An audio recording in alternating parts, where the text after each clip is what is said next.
My wife accidentally lost her memory, but only forgot me, while I just so happened to be a novelist blogger. I've written about scenarios like this too many times, so I decided to take her to get a divorce. But on the very evening after we completed the paperwork in the morning, she regained her memory, and dragged me away from a group of other women. She angrily said, "I only lost my memory for one day, and you already finalized the divorce? Is it that even 80 positions a day still couldn't satisfy you?" Oh heavens, how could she twist the truth like that? I only ate oysters for her sake, my kidney strength was all for her satisfaction. When I arrived at the hospital, Claire Lawson had already regained consciousness. There was a cooling patch on her forehead. Though she looked a bit pale, she didn't seem seriously injured. Sitting across from her was a man in a suit. I didn't know him personally, but I had a vague impression. His name was probably Ryan Brooks. He was recently hired by Claire Lawson 2 months ago. There were a few times when she'd abruptly leave in the middle of a meal after receiving a call from him. When I pushed open the door, both of them looked surprised. But Ryan Brooks stood up first and greeted me with a smile. "Mr. Walker." It was only then that I noticed Ryan Brooks also had injuries. His suit was stained with blood, and there were wounds on his arm and the corner of his forehead. It seemed they had both been in a car accident. This morning, before leaving the house, Claire Lawson told me she had to go on a business trip. I packed her things as usual. She had always been dedicated to her work. If Ryan Brooks was also traveling for work, it made sense. But before I could say anything, Claire Lawson spoke up first, suspiciously, "I'm already married?" All three of us in the hospital room were stunned. None of us expected that she had lost her memory. And especially that she had forgotten only me. After additional tests, the results showed nothing abnormal. It was simply a mild concussion that led to partial amnesia. This type of memory loss might recover in a few days, or even just a day or two. It's highly unpredictable. Out in the hallway, Ryan Brooks pulled me aside. His eyes were red-rimmed, lips trembling slightly as if unsure how to speak. "I'm sorry, Mr. Walker. President Lawson ended up like this because she tried to save me. Please don't be angry. Give her a little time. She'll remember soon." I looked at Claire Lawson in the hospital room, frowning slightly. She had forgotten me. For her, life hadn't changed, she just didn't understand why she was calling me by name. I handed her a bowl of rib soup and calmly said 4 words, "Trade Union Alliance." Claire Lawson looked at me, puzzled. "From what I know about myself," she said, "I wouldn't marry someone I didn't like." She paid no attention to the open manuscript software. She's now the person in charge of the Lawson Corporation. "Of course you can say that," I replied. 2 years ago, she wasn't one of us. The marriage was simply mutually beneficial. Was our relationship good? My hand holding the chopsticks paused midair. I lowered my gaze and whispered, "It was just average. Maybe like roommates who sleep in the same bed." Her expression became hard to read. I didn't care. That evening, Ryan Brooks came over. He brought his laptop to report to Claire Lawson, but the two of them kept glancing at me now and then. I wasn't oblivious, I could tell they saw me as an obstacle. So, I quietly packed my things and got ready to leave. Before walking out, I told Claire Lawson, "I'll come pick you up from the hospital tomorrow morning."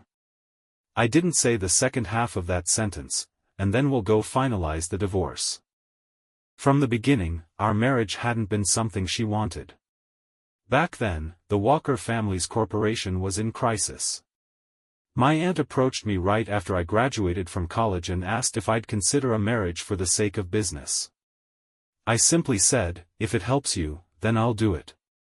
When I was 5, my parents passed away suddenly. I was taken in by my aunt's family. She ran a company, and they were well off. She always treated me kindly, materially, anything her son had, I had too. I've always been grateful. So now, when the company was in trouble and I could solve it by marrying someone, it didn't feel like a big deal. Before the arranged marriage, my aunt set up a few meetings for me with the bride-to-be. But it wasn't until the third attempt that I finally met Claire Lawson. The first 2 times, she didn't even show up. I waited all day alone in a cafe. The third time, she finally arrived. Her expression was full of impatience.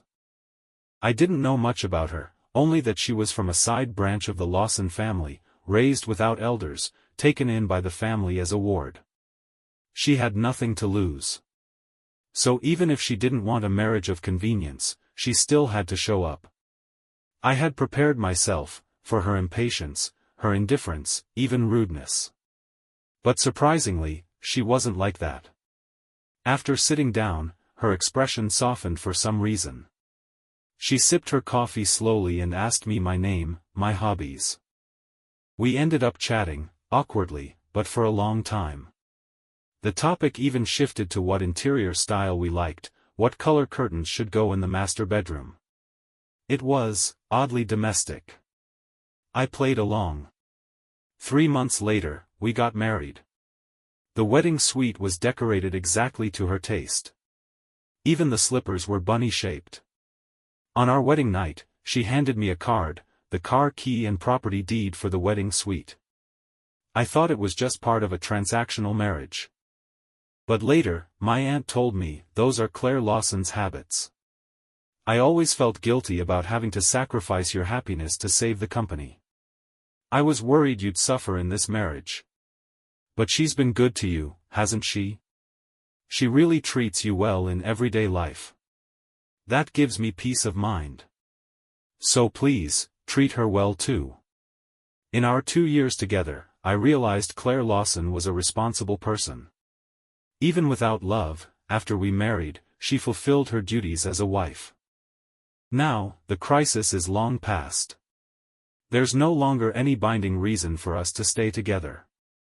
And more importantly, she doesn't even remember me anymore. I don't know how to live with her like this. I don't want to keep waiting for a future where she might remember.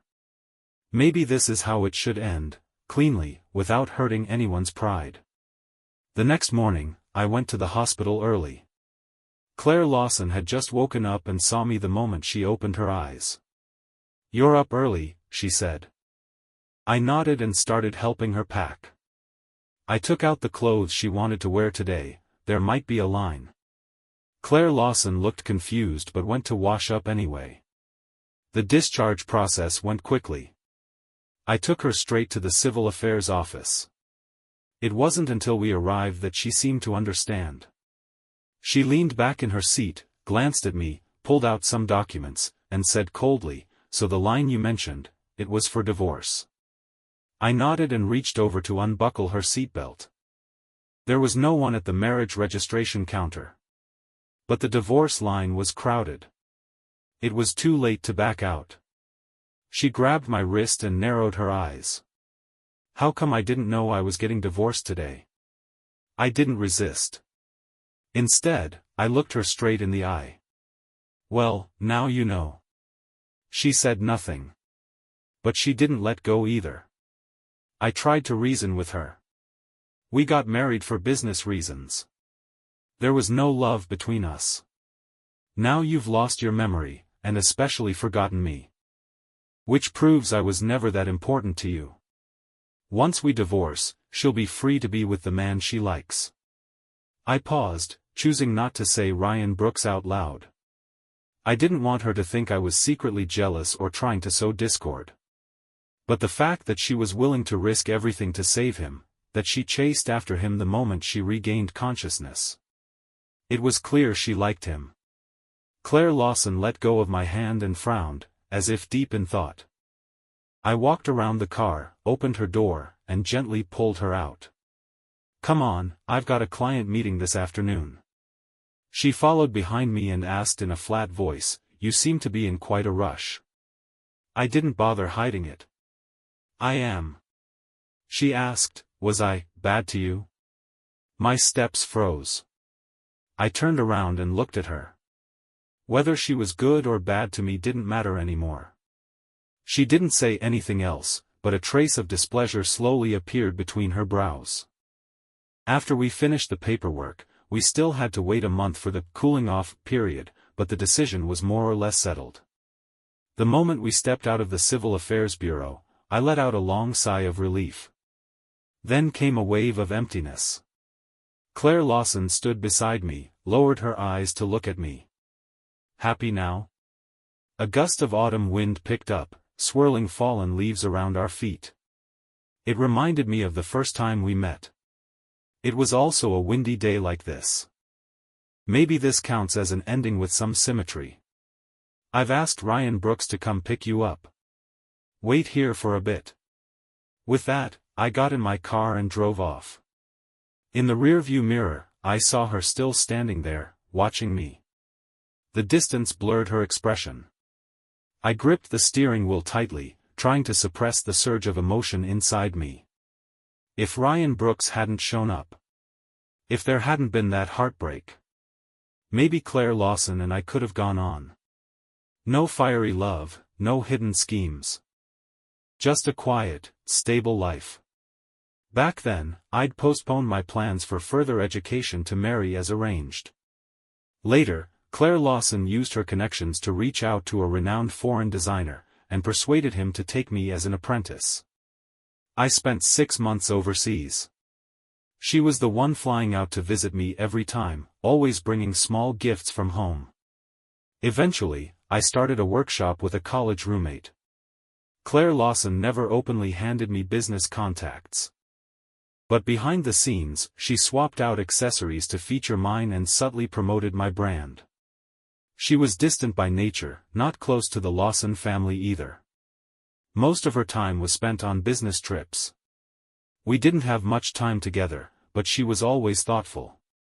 Every time she returned from a trip, she'd bring back local specialties, sometimes with handwritten notes tucked inside. Even though her assistants handled most chores, if I ever cooked at home, she'd always quietly do the dishes. Looking back now, we were quite like a real married couple. Isn't that what marriage is? But life rarely goes as expected. That afternoon, after meeting with the client, I went back to the studio to sketch. But I couldn't focus. Every time I picked up the pen, her face would appear in my mind. The night before the accident, she held me in her arms and whispered, "I'll bring back food and snacks for you when I return." I was exhausted and barely able to keep my eyes open, but I remember mumbling, telling her not to forget. She laughed softly beside my ear, calling me her little glutton. Caught in the web of these memories, Madison Hill arrived. After listening to my troubles, her face was full of question marks. "Clear as day," she said, "you love her. Then why the divorce?" I stayed silent for a moment, then threw my pen down. She forgot me. What else could I do? Stay married and just be her roommate? I'll admit, part of me insisted on the divorce out of stubbornness. Who knows when she'll ever remember? This uncertainty, I just couldn't bear it. Madison Hill, my best friend, saw I was spiraling. She cursed under her breath, called me a fool in love, then whipped out her phone and made a call. Probably booked a private room or something. She gave me a mysterious look. "Tonight, I'm taking you somewhere good." When we got there, I realized what she meant. Before me stood a lineup of tall, leggy women, all over 170 centimeters. Madison Hill grabbed the mic and tapped it twice, half standing on the table, her eyes sparkling with mischief. "Tonight's on the company card. Girls, be on your best behavior and take good care of Mr. Walker." As soon as she finished speaking, the models surrounded me, wiping my hands, feeding me fruit, and calling me darling one after another. I forced a smile and played along, then somehow let myself go. Once I started, I found myself enjoying the moment, rating the models one by one. This one's mouth is like Claire Lawson's, but she's not as pretty. 7 points. This one's chest isn't soft enough. 6 points. That one has a decent nose, but not high enough. 6 points. This one's eyes are similar, but not cold enough. After scanning the room, none of them satisfied me. I pushed everyone away and sat on the sofa, irritated. Why do none of them resemble her? Madison Hill, now drunk and giggling in the corner, said, "You idiot, they're not related by blood, of course they don't look like her." That's right. None of them were Claire Lawson. Frustrated, I took a drink, but in my daze, someone took the glass from my hand. I tried to focus, to see clearly, but my eyes wouldn't cooperate. The face before me looked exactly like Claire Lawson's. I grabbed the collar of her shirt and pulled her closer. She frowned slightly. Just like how Claire would when she was impatient, when she was thinking, when she was upset. I stared for a long while. The more I looked, the more she resembled her. She said something like, "You can't even recognize your own wife now." But I didn't hear her clearly, I was too taken by how her voice sounded exactly like hers. Excited, I began unbuttoning her shirt. "You look the most like her. I'll give you 9 points. What's your name? I want to book you for the night." She let out a soft laugh, slightly amused. "You wish. I doubt you could afford me." "I have lots of money," I insisted, reaching for my wallet. But before I could move, she caught me and helped me up. I wrapped my arms around her neck, her familiar, clean scent enveloping me. It made me feel safe. I leaned to the side, and passed out. When I woke up, I was in my pajamas, lying in Claire Lawson's arms. I looked around, the room was our master bedroom. Memories from the night before came rushing back. That woman wasn't a stranger. She was Claire Lawson. She was the one who took me home. What about Madison Hill? I bolted upright, looking for my phone, but she pulled me back down. Claire hugged me from behind, her voice groggy. "Awake already? Does your head hurt?" I shifted away from her slightly. "What about Madison Hill?" "She's fine. I booked her a hotel room upstairs." I let out a sigh of relief. Halfway through it, I noticed something was off. Claire Lawson, had she recovered her memory? I turned around stiffly, meeting her deep, steady gaze. A faint smile played at the corner of her lips. I felt a strange sense of unease. "Don't worry about Madison Hill," she said softly. "Let's talk about us." I pushed her away, rolled to the other side of the bed, trying to stay calm. "What, us? There's nothing." She stood up, folding the blanket neatly, then handed me a warm glass of water. Most husbands would take care of their wives after they suffer a head injury in an accident. Mine, however, used his precious time to take me to get a divorce. That's not fair. Why not? I only lost my memory for 23 hours, and you already finalized the paperwork. Do you hate me that much? Our relationship was always lukewarm. More like roommates who slept together. That's how I saw it. You really wanted that divorce, didn't you? In these past 2 years, did you feel nothing for me? 3 back-to-back questions, all sharp and intense. I didn't know where to begin. Meanwhile, the headache from last night throbbed harder. I set the glass down and held my head. Claire Lawson moved closer, her warm fingers gently massaging my temples. Her tone softened. "You can't handle alcohol, and yet you still drank so much." I shot her a look and brushed her hand away. "Don't twist things around. You were the one who lost your memory and forgot me, while remembering someone else." She went quiet for a moment. I expected her to argue back, but she simply said, "I'm sorry. It was my fault. I forgot the most important person." Her answer was so clean, so quick that I was momentarily stunned. Before I could say anything more, her phone rang. The caller ID displayed, Brooks. She frowned and hung up. A moment later, it rang again. This time, she answered, said a few words, then looked at me. I knew she had to leave. The words I wanted to say were swallowed back down. She walked over, a little closer, and said gently, "Let's talk tonight." I looked at her for a long moment and nodded. As soon as she left, I left too. "What the hell are you talking about? We're already divorced." I have nothing to say to her. It's not like she's the only one with a job. I'm busy too, alright? Who has the time to just sit around waiting for her to explain herself? I packed my bags and flew to San Francisco for a business trip. These past few days, Claire Lawson called me numerous times, but I was either in meetings or with clients and couldn't pick up.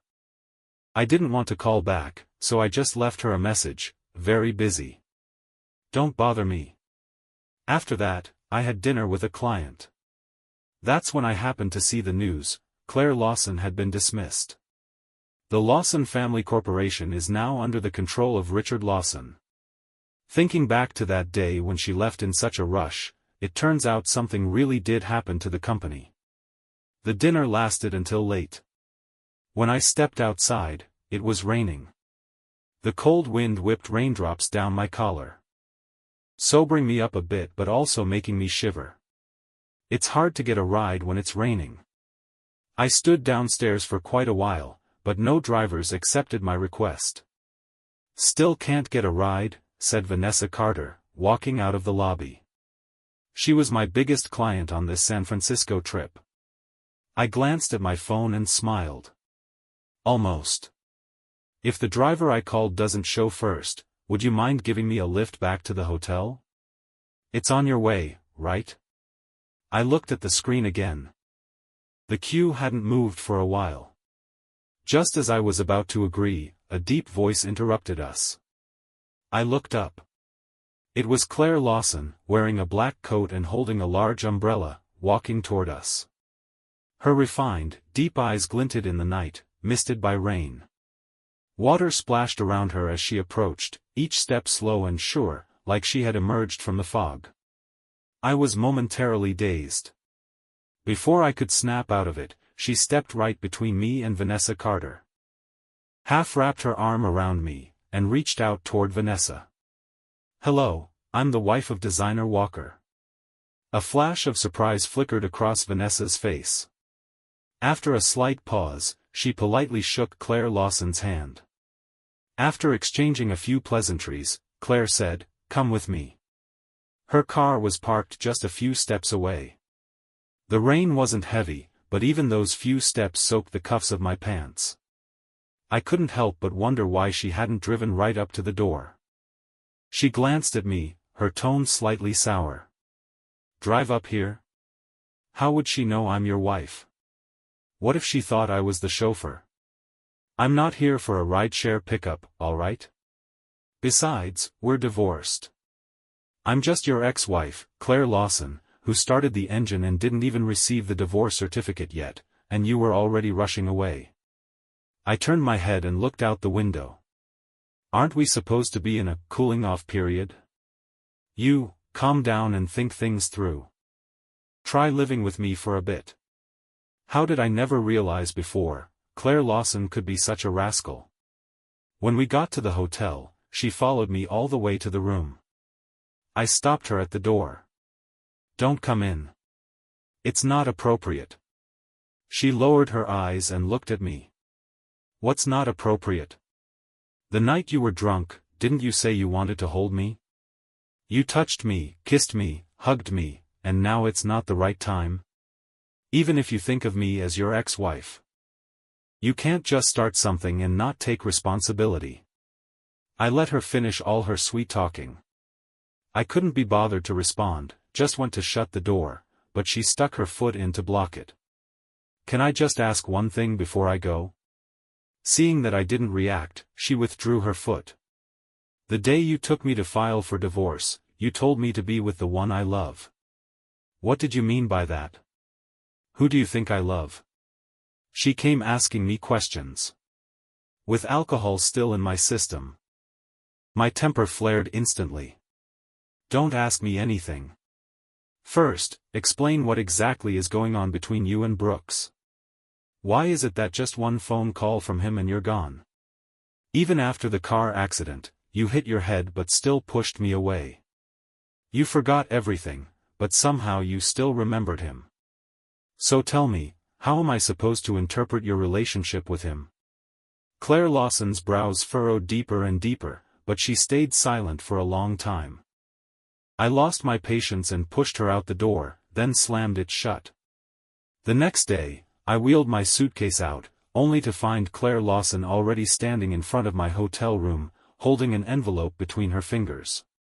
When she saw me come out, she straightened up. Her voice sounded sincere. "I'm really sorry you misunderstood everything.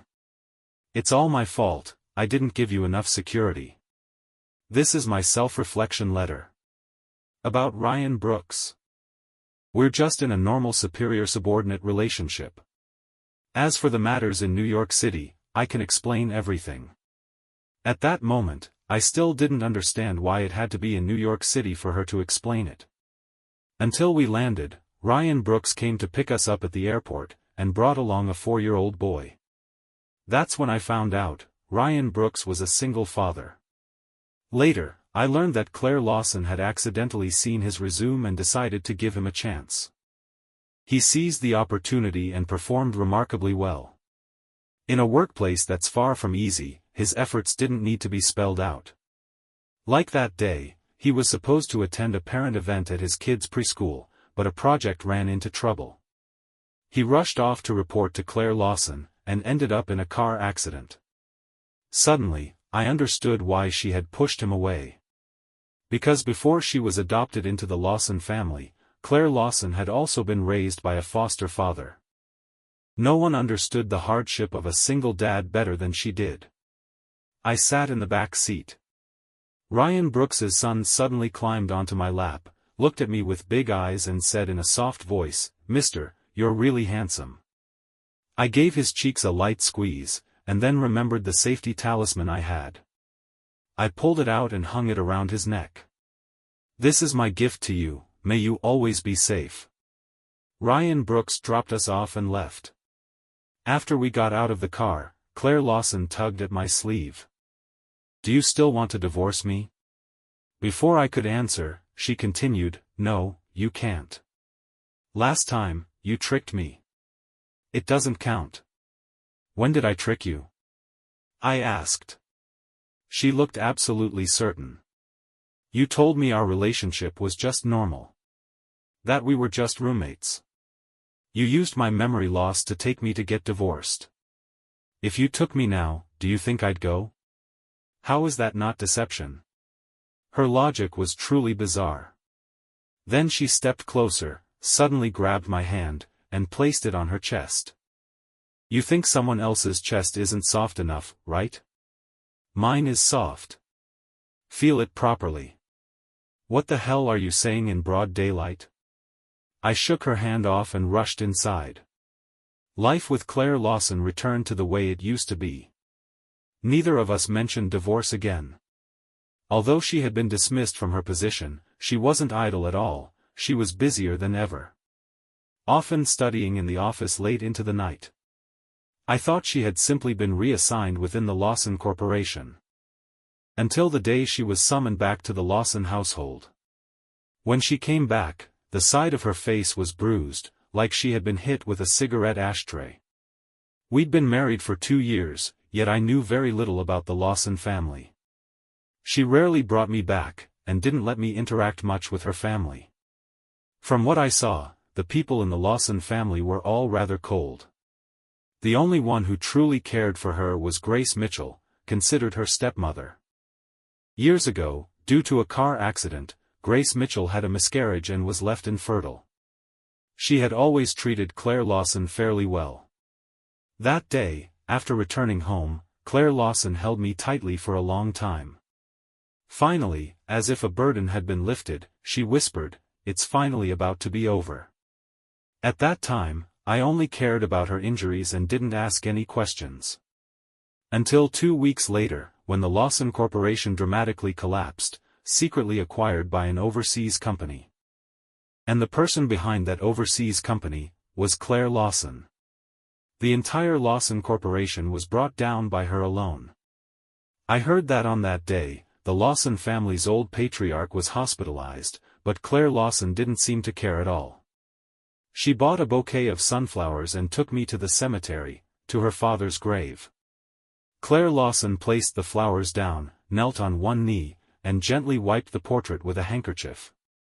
The man in the photo looked quite young. With the same eyes and brows as Claire Lawson, but softer, more gentle. "Dad," she said. It was the first time I had ever heard her say that. Her voice was very soft, trembling slightly at the end. Every other time we had come here, she always remained silent, just stared for a while, then left.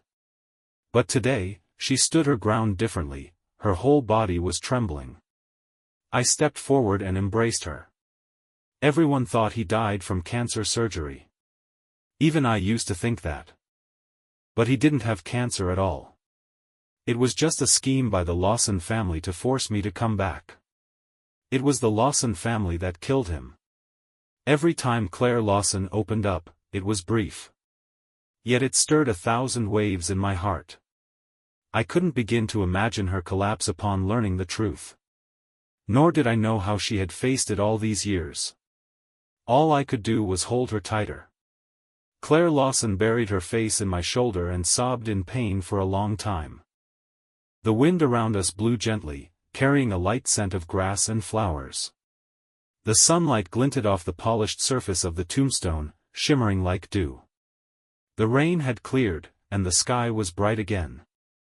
After things had settled, the Lawson Corporation was officially renamed the Four Seas Group.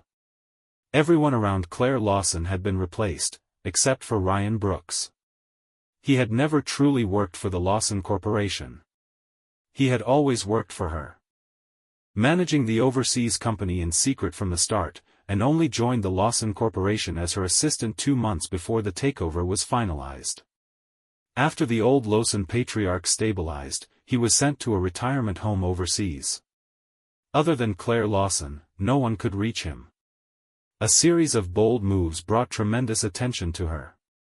She was a hot topic on financial news platforms for a whole week. I heard that many were discreetly trying to dig into her background. That evening, at a formal dinner event, I overheard someone talking behind her back. Claire Lawson is truly a calculating wolf. If the Lawson family hadn't taken her in, who knows where she'd be now. And look at her now, biting the hand that fed her. The Lawson family really got what they deserved. I was so angry I threw my wine straight at that woman. "Watch your mouth." Just then, Claire Lawson came out from finalizing a negotiation and saw us arguing. She pulled me away and calmly glanced at the woman, General Manager Lisa, on the opposite side. "If my clothes need compensation, you can send the bill to my address. With your level of ability, no wonder you only dare to talk behind people's backs." On the way home, Claire Lawson saw my puffed-up expression and found it a little funny. "Why are you so angry?" I rolled my eyes. "I get it, but I don't get why my ass has to be involved in this mess. People who talk too much are the worst." If you let her think you stole 2 projects, she'd shut up real quick. She smiled slightly. "I don't care what others say about me. I only care about how you see me." She suddenly grew serious, and it made me a bit flustered. I looked at her for a long time and said, "How do I see you?" "I see you with my eyes." Near the end of the year, my workload at the factory suddenly spiked. Madison Hill and I had been traveling non-stop for a month. That day, as soon as I arrived at the hotel, someone knocked on my door. Standing by the door, I asked, "Who is it?" "Your roommate who might sleep with you." I opened the door in silence. Claire Lawson was leaning against the doorframe, smiling. "Can you be serious? What's not serious about this? Isn't this exactly how you defined our relationship?" I gave her a side glance. "Didn't I say our feelings were normal? Do you agree with that?" "I don't," she replied firmly. She brought the pastries I liked. I was eating when Madison Hill arrived. She was probably too excited. When the door opened, she didn't even look up, and blurted, "Hurry, hurry. There's this high-rated model boutique nearby. Since your wife's not here, let's go check it." The words stopped abruptly. Madison Hill and I stared at each other, our mouths still full, as we realized the one who opened the door was Claire Lawson. Her pupils dilated for a split second, then she turned and left. I suffered all night.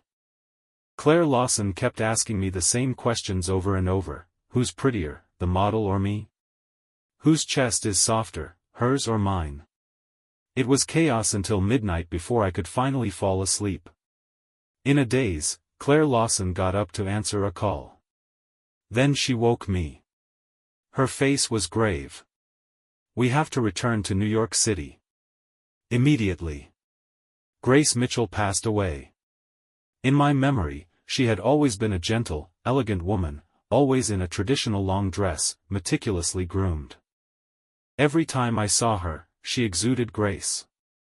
She once told me, "A woman may fall, but must never lose her charm." So when I saw the blood-soaked tragedy, it took me a long time to accept it. After the downfall of the Lawson Corporation, Mr. Lawson vanished.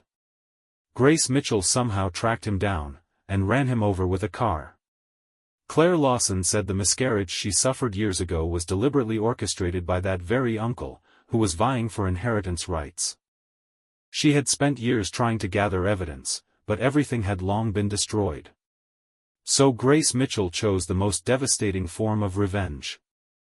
A week after Grace Mitchell was cremated, I received a package. Inside was a card and a bracelet. The card bore only 5 words, "For Claire to keep." My eyes stung with tears. I could only wish that in her next life, she would never have to meet anyone from the Lawson family again. The year quietly turned.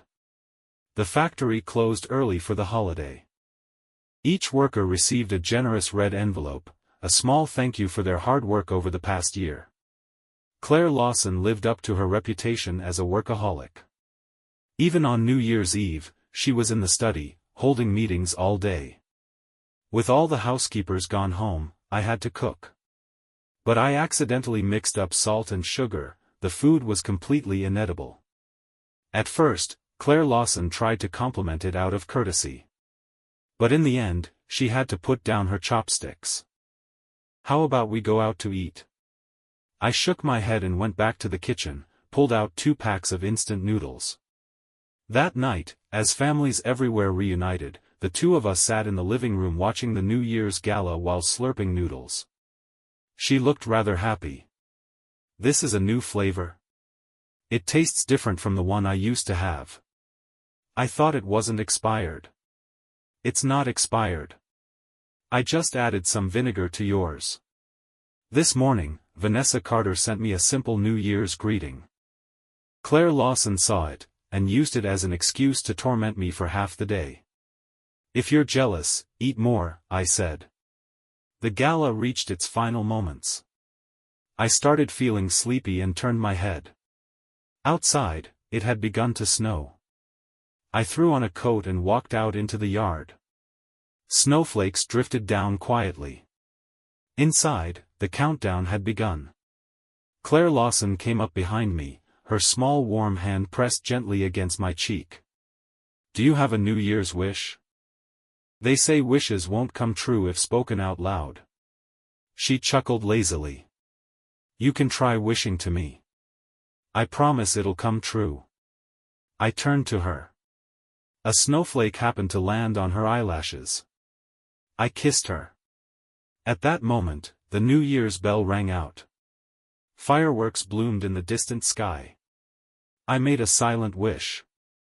The new year had begun. Peace in all 4 seasons. Aside from meeting Claire Lawson. The best decision I ever made in my life was agreeing to the marriage of convenience arranged by the Lawson family. I had resisted it at first, resisted a marriage born of profit, resisted being controlled, resisted everything about the Lawson family. But in the end, I couldn't resist using their resources. At some point, I had become a man shrouded in shadows. Even so, I had no expectations or longings for life. I simply wanted to conquer everything. I worked day and night. Salary, responsibilities. Never giving myself a moment to breathe. My family told me I should marry for the sake of benefit. I found it revolting. Each one of them was an attack on the very idea of marriage. So it's finally my turn now? I said. I agreed with my mouth, but never showed up. If the other party took the hint and backed off, it'd save me the trouble. But they didn't seem upset at all. Even after being stood up twice, they still calmly scheduled a third meeting. I hadn't planned on going that time either. But it happened I was nearby that day, and Grandpa kept urging me relentlessly. Annoyed, I figured I'd just get it over with. I didn't expect that my arranged partner was him. 5 years ago, I met him once. That day, I had just received my part-time paycheck from the convenience store. While unloading boxes, a coworker said, "I'm getting a cake after shift.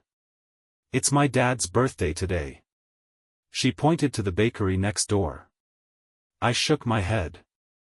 "That one's too expensive. I can't afford it."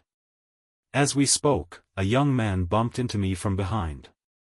He smiled and apologized. I glanced at him briefly, then looked away. Moments later, a car pulled up outside the bakery. A boy got out. It seemed they had ordered the wrong cake. The two of them stood there talking for a while. By the time I finished unloading the last box, someone tapped me on the shoulder. I turned around, to see the same boy, his smile bright and clear. Eyes curved like crescent moons. It was the young man who had bumped into me. He handed me a beautifully wrapped cake. He said he overheard I wanted to buy one. And just happened to have an extra. Asked if I wanted it. I took it. He smiled again, wished my dad a happy birthday, then left. To him, it was a fleeting moment. To me, nothing grand either. But that smile, I never forgot. That day, with irritation weighing on me, I walked into the coffee shop. And when he walked up to me, that same smile lit up again, sweeping away all the odd feelings inside me. I sat down. His name was Ethan Walker. Talking to him was unexpectedly delightful. I thought, if I had to go through with a marriage of convenience, maybe being with him wouldn't be so bad. Over the next 2 years, each time I saw him, his quiet sincerity, his bright smile, they gave new meaning to life.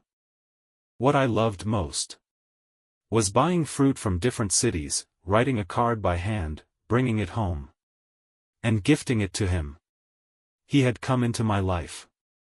And suddenly, I had a place I could call home. If you're enjoying the story, don't forget to like and subscribe. It really helps the channel and keeps more videos coming your way. Thank you for listening.